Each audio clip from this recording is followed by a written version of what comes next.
Hey crew, welcome to the channel. We are doing our Denver real estate weekly live updates, and you must be wondering what's actually happening with the market. Is it a buyer's market? Is it still a seller's market? Did it crash? Are prices plummeting? And if so, by how much?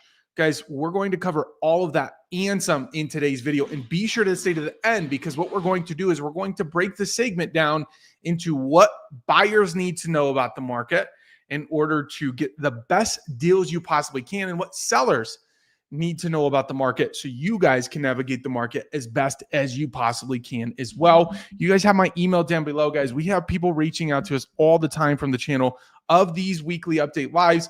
And then we, of course, do long form videos. My name is Patrick Lorienti.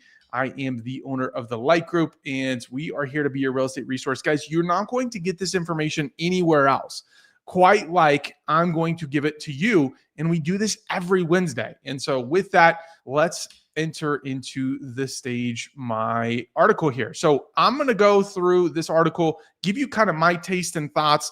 I found that the viewers like this the best. You guys have shown through views and whatnot that this is kind of the style we like. So I've got this put together. Let's dive in and get going. Sliding inventory, strong activity, buyers still hold the leverage. Guys, inventory has been quietly slipping for 6 straight weeks. We'll show you a graph here in a second. Even as buyer activity and closings remain solid, on the surface, that looks like a balance. Fewer homes on the market, steady contracts, and prices that appear to be holding. But guys, underneath, the story is more nuanced. Roughly 3 out of 4 homes are still selling below the original listing price. More than 1,400 listings cut their price last week alone.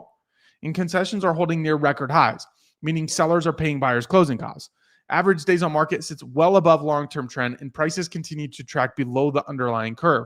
In other words, this is still a buyer-advantaged market, just with a bit more discipline and structure than the chaos of summer. So let's break it down.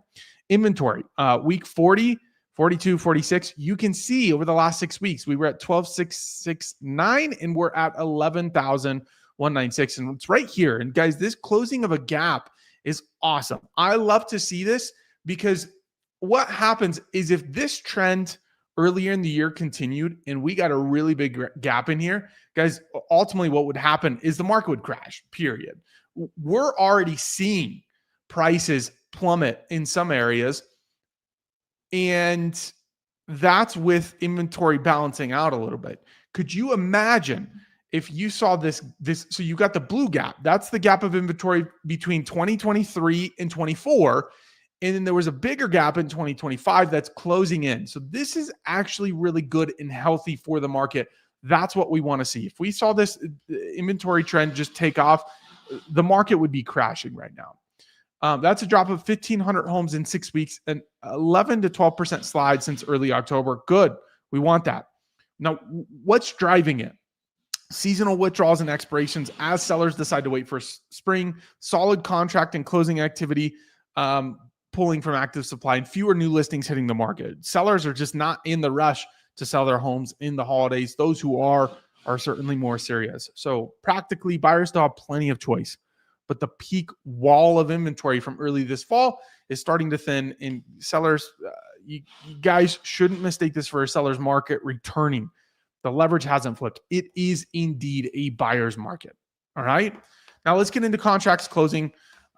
We got steady, slightly healthier absorption rate, meaning the buyers are out there and they're absorbing active inventory, which we like to see.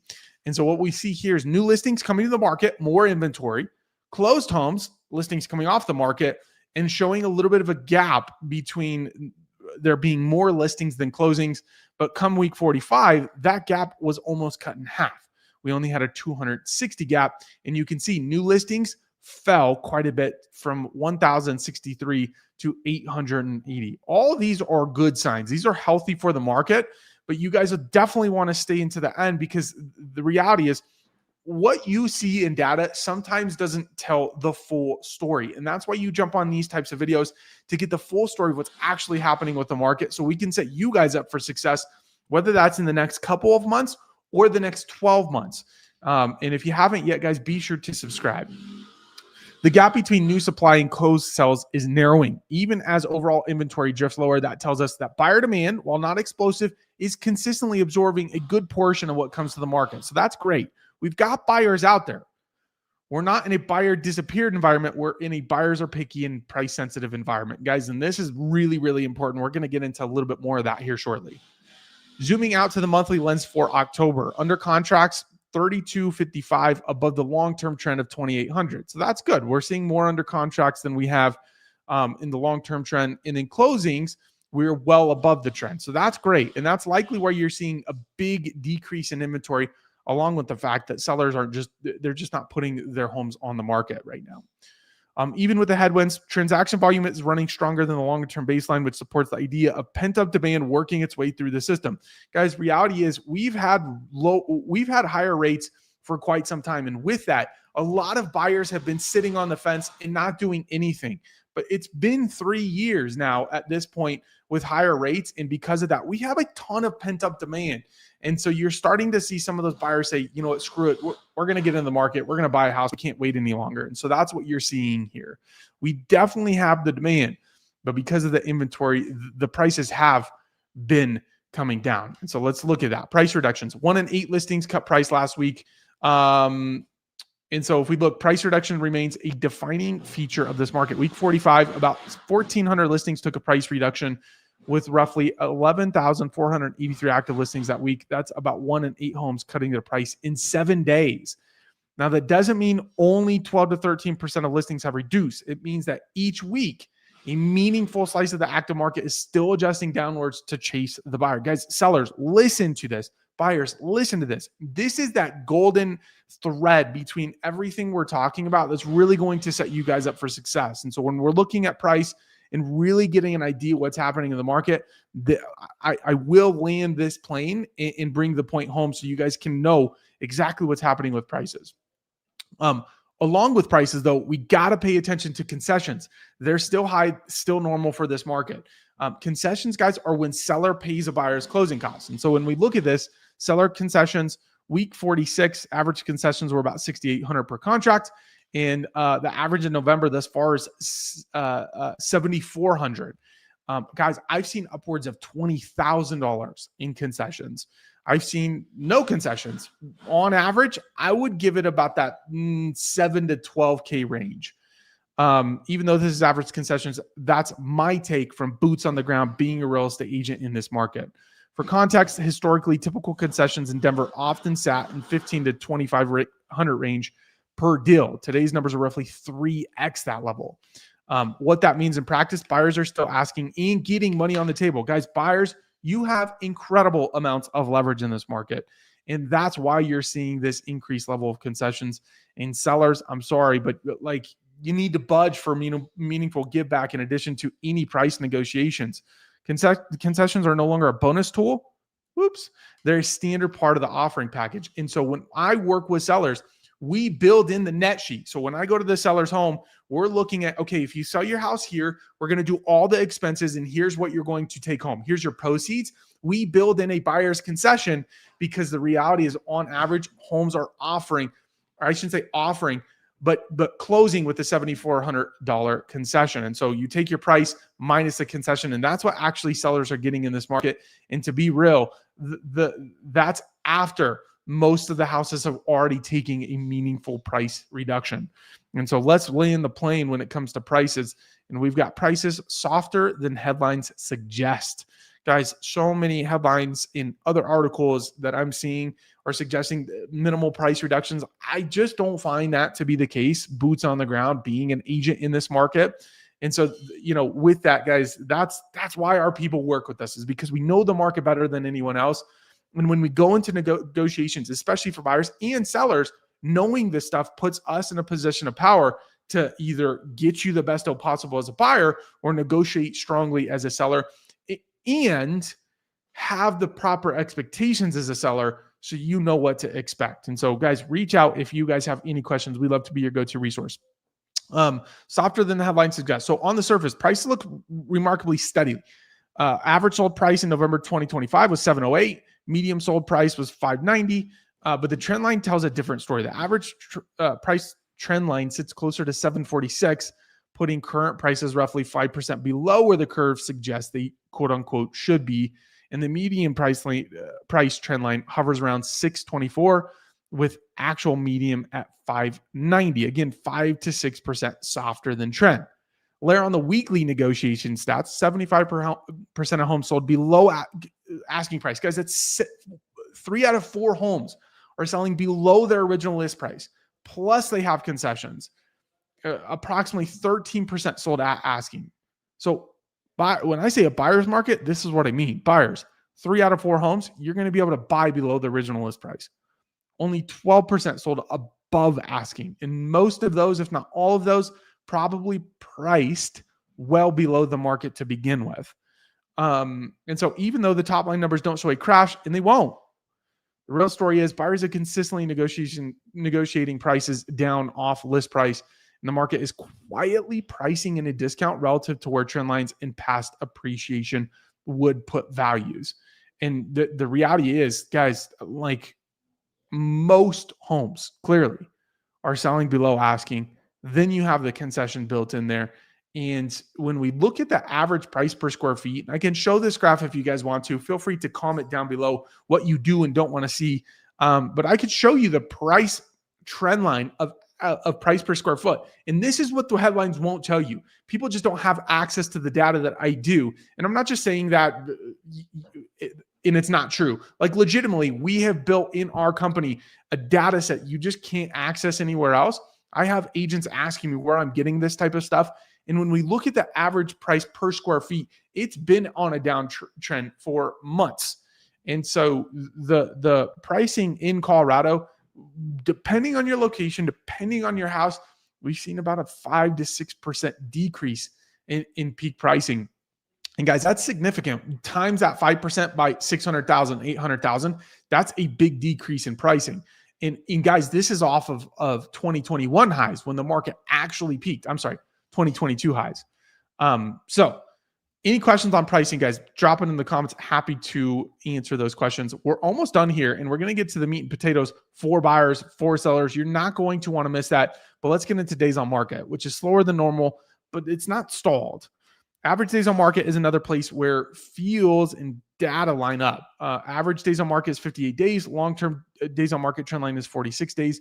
Homes are taking about a week and a half longer to go under contract than long-term baseline, roughly 25% slower than what we consider a normal market.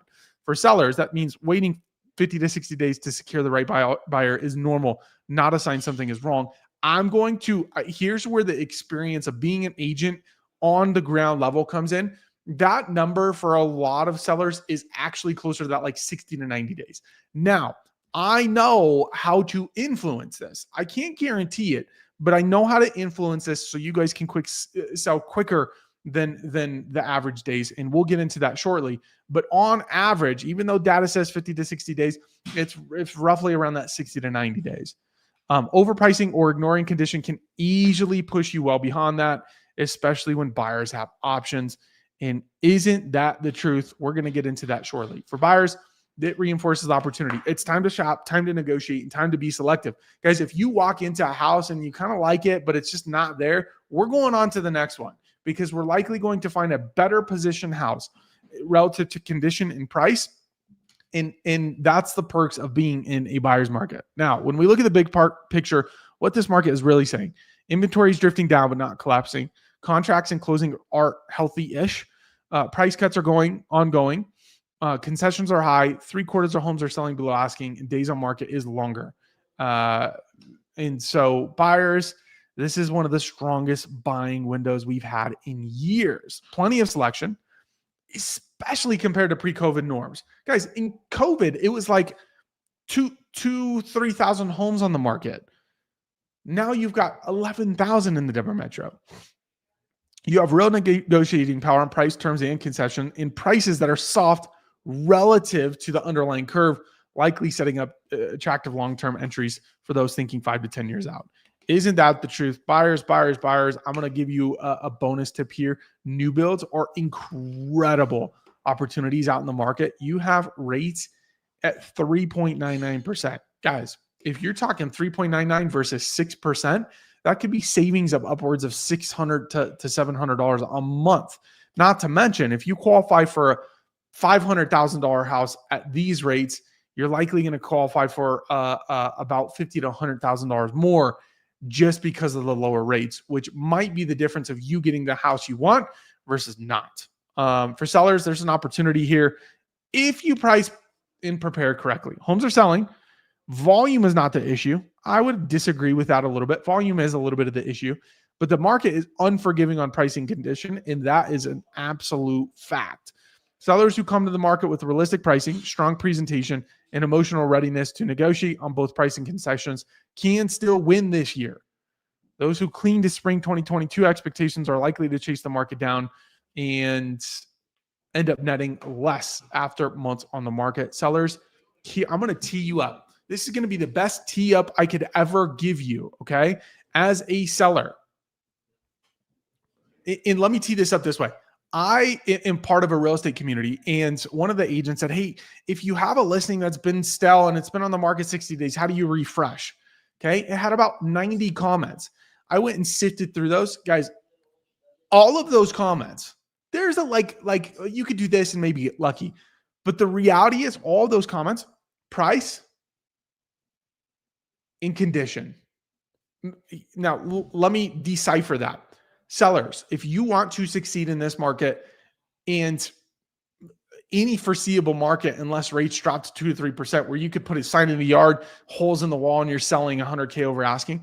If you want to succeed in this market, you need a price accurate to the condition of your home and condition of the market. What does that mean? Condition of the home makes sense, right? The condition of your home. Is it bad? Is it good? Or is it great? Price relative to that.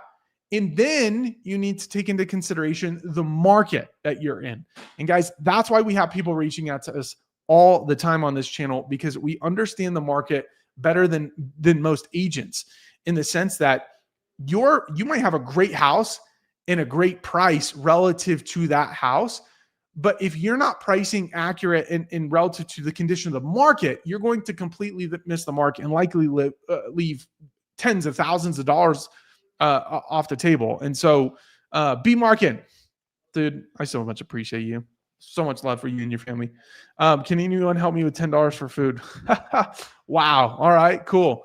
I'm really getting the target audience here. But like that's the key. And if you have an amazing house, you might be able to push price in this market, even as slow as it is.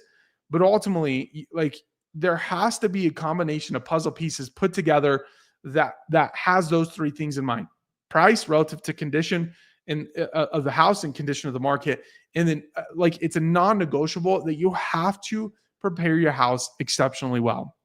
It doesn't mean you need to stage, but you either have to have the furniture and decor in a way that feels staged or staged. If you don't do either of those, you at least have to do the deep clean, touch up paint, etc.